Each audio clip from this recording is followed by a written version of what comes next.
Jadi jiwa yang ada dalam dirimu itu, dia punya misi, dia punya tugas. Jangan dilupakan. Kamu jangan terpesona.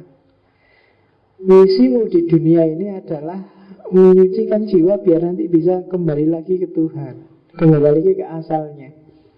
Kasihan dia sekarang terpenjara oleh jasmanimu, oleh tubuhmu, oleh badanmu.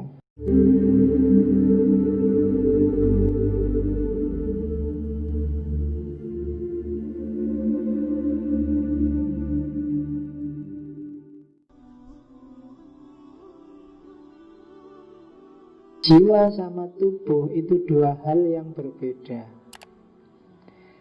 Jasmani itu hanya kendaraan. Esensinya adalah jiwa, ruhnya.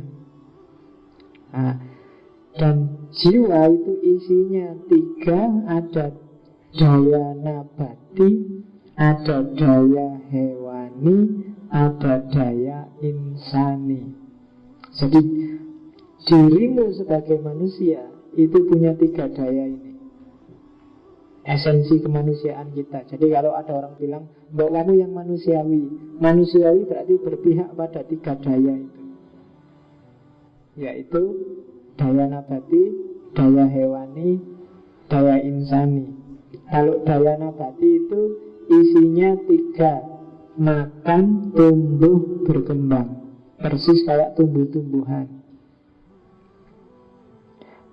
Kamu merasa butuh makan tiap hari, kamu merasa ingin tumbuh, ingin berkembang biak, ingin punya istri, ingin punya anak, ingin kawin dan seterusnya. Itu daya nabati. Jangan dibunuh. Itu kalau nggak ada ini kita nggak bisa hidup juga. Jadi daya tumbuh-tumbuhan. Cuma jangan berhenti di situ. Kalau kamu tiap hari hanya mikir gimana caranya makan, malam ini makan di warung mana, besok pagi mikir makan di warung mana lagi. Kalau tiap hari yang kamu pikir itu berarti jiwamu berhenti di daya nabati saja. Kamu harus naik kelas dikit. Kalau kamu cenderung malas, itu biasanya juga ada di nabati. Kenapa ya aku malas? Itu biasanya daya insani sama daya hewaninya agak mati. Yang kamu pikir cuma gimana caranya seneng-seneng, gak usah gerak-gerak, gak usah berusaha ngapa-ngapain. Yang penting bisa makan, bisa tumbuh, bisa hidup, bisa kawin, punya anak banyak. Nanti anaknya kawin lagi, punya anak lagi, dan seterusnya. Itu daya nabati. Di atas daya nabati ada daya hewani. Kalau sudah hewan, sudah ada gerak, sudah punya insting, ya mengetahui itu insting. Sudah mulai, kalau tumbuhan itu kan tidak berdaya, kalau sudah di situ ya di situ. Kalau hewan enggak, sudah mulai ngerti, oh milih tempat yang teduh, milih yang enggak panas, milih yang enggak bahaya, itu hewan. Naluri insting itu jadi senjatanya. Ingin enak, menghindari susah, itu daya hewani. Nah kalau levelmu naik dikit dari daya nabati, ya daya hewani. Jadi sudah mulai ada gerak, cuma geraknya juga dalam rangka cari seneng sendiri. Gimana? Ya makanya nafsu itu biasanya adanya di hewan. Ingin seneng, hasrat, ambisi. Itu daya. Di ruhmu ada, dalam jiwamu ada kekuatan ini. Harus hidup, jangan dibunuh, tapi dikendalikan. Dan yang ketiga daya insani. Akal teoritis, akal praktis yang tadi. Puncaknya adalah daya insani. Yang harus nyetir, yang harus jadi jantungnya adalah daya insani. Baik di level akal praktis maupun di level akal teoritis. Disinilah nanti ketika sampai ngomong jiwa, Ibnu Sina geser masuk ke dunia yang cenderung sufistik. Dari sinilah nanti diawali lahirnya filsafat Masyrikiyah. Kita lihat dulu kenapa kok bisa ke sana. Kita lihat karakternya. Kalau tadi kan dayanya, kayak gimana sih sifatnya jiwa? Yang jelas jiwa berbeda dengan jasmani. dengan tubuh. Jiwa, roh itu independen. Kalau tubuh bisa habis, bisa musnah, kalau jiwa enggak. Oke. Kenapa sih kok jiwa, roh itu menetap dalam tubuh? Roh itu bertempat dalam tubuh dalam rangka menyempurnakan dirinya. Jadi dalam rangka menemukan tujuan finalnya. Jadi dia membawa misi. Membawa misi menyucikan dirinya untuk pada akhirnya bisa bersatu dengan sumbernya. Sumbernya yaitu Tuhan. Jadi jiwa yang ada dalam dirimu itu, dia punya misi, dia punya tugas. Jangan dilupakan. Kamu jangan terpesona. Misimu di dunia ini adalah menyucikan jiwa biar nanti bisa kembali lagi ke Tuhan, kembali lagi ke asalnya. Kasihan dia sekarang terpenjara oleh jasmanimu, oleh tubuhmu, oleh badanmu. Jadi sekali-sekali kamu ajak dialog dirimu. Kalau nanti di kamar kamu lihat di kaca, terus ngobrol.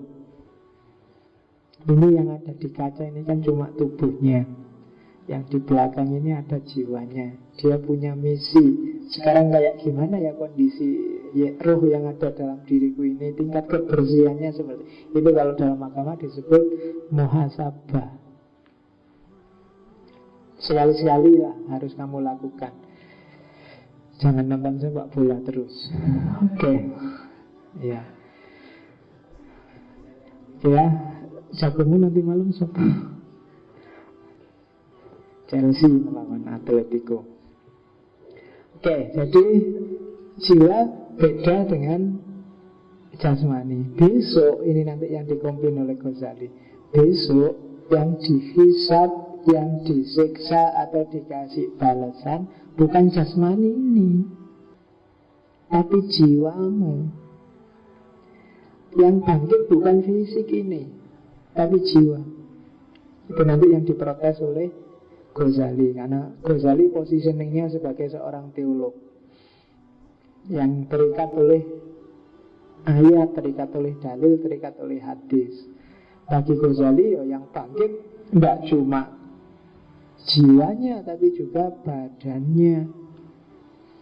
Makanya mungkin lagu Indonesia Raya itu ada pengaruhnya Ghazali. Karena bangunlah jiwanya, bangunlah badannya. Kalau pengaruhnya Ibnu Sina, bangunlah jiwanya aja. Kalau badannya itu tidak penting. Badan itu penjara kok. Di surga kan merasakan kenikmatan. Nikmat atau sakit atau sengsara itu kan jiwa. Jasmani itu orang mati begitu ditinggalkan jiwanya, kamu pukuli pun dia nggak terasa. Sakit atau enggak tergantung jiwanya. Dipukuli kadang-kadang seneng. Kalau jiwanya pas lagi seneng, yang mukul-mukuli pacarnya misalnya, ya kan dijiwiti sama pacarnya, malah minta dijiwiti lagi. Loh, itu fisiknya kan sakit, tapi karena jiwanya seneng, wah enak, terus lagi jiwit kan gitu. Ya kan jiwanya, maka siksaan luar biasa itu ada pada jiwanya. Baik surga atau neraka. Tuh, kan gitu. Oke, jadi katanya Ibnu Sina enggak, besok yang bangkit itu jiwanya. Wong fisiknya sudah jelas kelihatan hancur gitu loh, dari tanah kembali ke tanah. Kalau di Ghazali, lo besok dibikinkan fisik lagi. Jawabannya Ibnu Rus, ya kalau dibikinkan fisik lagi nanti tidak adil dong. Wong yang jahat kan fisik yang dulu, yang disiksa fisik yang sekarang. Kasihan fisik yang sekarang. Nah, ya, itu debatnya para filosof. Cuma ya sayangnya waktu Ghazali ngeritik Ibnu Sina sudah nggak ada. Waktu Ibnu Rus jawab Ghazali juga sudah nggak ada. Tapi ya nggak apa-apa. Harusnya kamu yang generasi sekarang jawab. Ghazali bikin tahafut falasifah, Ibnu Rus bikin tahafut.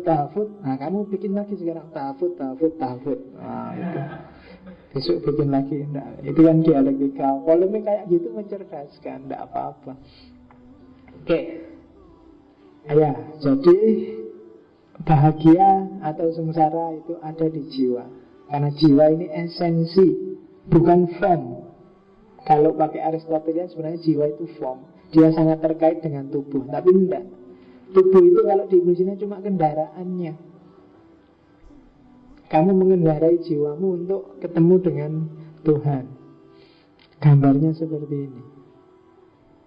Ini nanti polanya falsafatul masyrik. Jadi penciptaan itu modelnya emanasi terus sampai akal ke-10 yang hitam itu ke bawah. Nah, dari akal ke-10 akan lahir manusia, dan manusia punya jiwa manusia, jiwa hewan, jiwa tumbuhan. Dan kami harus melakukan purifikasi naik ke atas.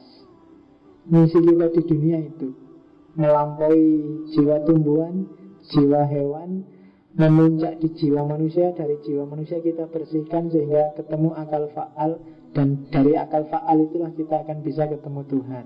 Polanya seperti itu. Ini nanti yang jadi inti teorinya falsafatul masyrik, yang mulai agak masuk ke teosofi, yang dikenal dengan filsafat timur.